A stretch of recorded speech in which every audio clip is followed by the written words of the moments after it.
Deputy CM Keshav Prasad Maurya ने बरेली दौरे के दौरान दिल्ली में छात्रों के आंदोलन और प्रधानमंत्री आवास घेराव की घटना की निंदा करते हुए कहा कि बच्चों की आड़ में खुरापात करने वालों को बख्शा नहीं जाएगा। उन्होंने कांग्रेस, सपा और आम आदमी पार्टी पर छात्रों के मुद्दे पर राजनीति करने का आरोप लगाया। इससे पहले उन्होंने कलेक्ट्रेट में कानून व्यवस्था और 37 जनकल्याणकारी योजनाओं की समीक्षा बैठक की। साइबर क्राइम पुलिस ने फर्जी फर्मों के जरिए करीब 118 करोड़ रुपए के जीएसटी और आईटीसी घोटाले का पर्दाफाश करते हुए 2 आरोपियों को गिरफ्तार किया है। पुलिस के अनुसार गिरोह फर्जी कंपनियां बनाकर नकली बिल और ईबे बिल के जरिए इनपुट टैक्स क्रेडिट का गलत फायदा उठाता था। आरोपियों के कब्जे से लैपटॉप, मोबाइल, फर्जी दस्तावेज, बैंक रिकॉर्ड और अन्य महत्वपूर्ण साक्ष्य बरामद हुए हैं।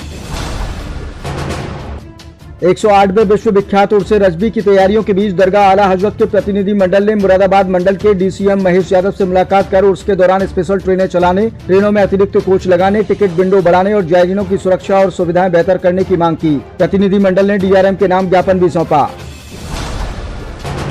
गुरु पूर्णिमा और मुड़िया मेला 2026 के दौरान यात्रियों की अतिरिक्त भीड़ को देखते हुए पूर्वोत्तर रेलवे ने 26 से 29 जुलाई तक कासगंज मथुरा जंक्शन कासगंज मेला अनारक्षित विशेष ट्रेन चलाने का निर्णय लिया है। यह स्पेशल ट्रेन 4 फेरों में संचालित होगी और इसमें 14 अनारक्षित कोच लगाए जाएंगे। इसके साथ ही यात्रियों की सुविधा के लिए कासगंज मथुरा जंक्शन सवारी ट्रेन का भी अस्थायी रूप से गंगापुर सिटी तक मार्ग विस्तार किया गया है। मेरठ प्रयागराज गंगा एक्सप्रेस वे पर अरेल नदी के पुल के एक्सपेंशन ज्वाइंट खिसकने और पुल पर दरार जैसी स्थिति सामने आने से निर्माण गुणवत्ता पर सवाल उठने लगे हैं। स्थानीय लोगों ने हादसे की आशंका जताते हुए प्रशासन को शिकायत की है। बताया जा रहा है कि पिछले कई दिनों से वाहन इसी मार्ग से गुजर रहे हैं।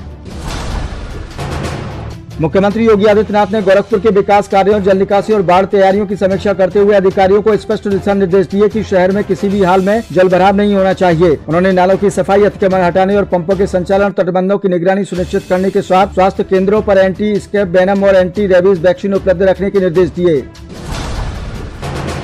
नीट परीक्षा में कथित पेपर लीक और छात्रों के आंदोलन को लेकर सपा के राष्ट्रीय अध्यक्ष अखिलेश यादव ने केंद्र सरकार पर निशाना साधा। उन्होंने कहा कि यह किसी दल का नहीं बल्कि देश के करोड़ों छात्रों और युवाओं के भविष्य का मुद्दा है। शिक्षा मंत्री के इस्तीफे की मांग दोहराते हुए उन्होंने कहा कि छात्रों को न्याय मिलने तक संघर्ष जारी रहेगा।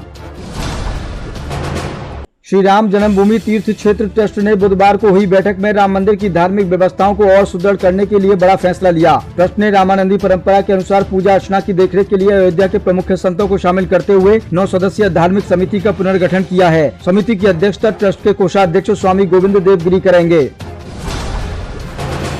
जौहर यूनिवर्सिटी की 38 इमारतों पर प्रस्तावित ध्वस्तीकरण कार्रवाई को लेकर विरोध तेज हो गया है। जमात इस्लामी हिंद ने राज्यपाल को ज्ञापन भेजकर कार्रवाई पर रोक लगाने और छात्रों के हित में न्यायिक हस्तक्षेप करने की मांग की है। वहीं कांग्रेस सांसद शशि थरूर ने भी कहा कि सरकार चाहे तो विश्वविद्यालय को संचालन अपने हाथ में ले, लेकिन शिक्षण संस्थान को ध्वस्त न करे।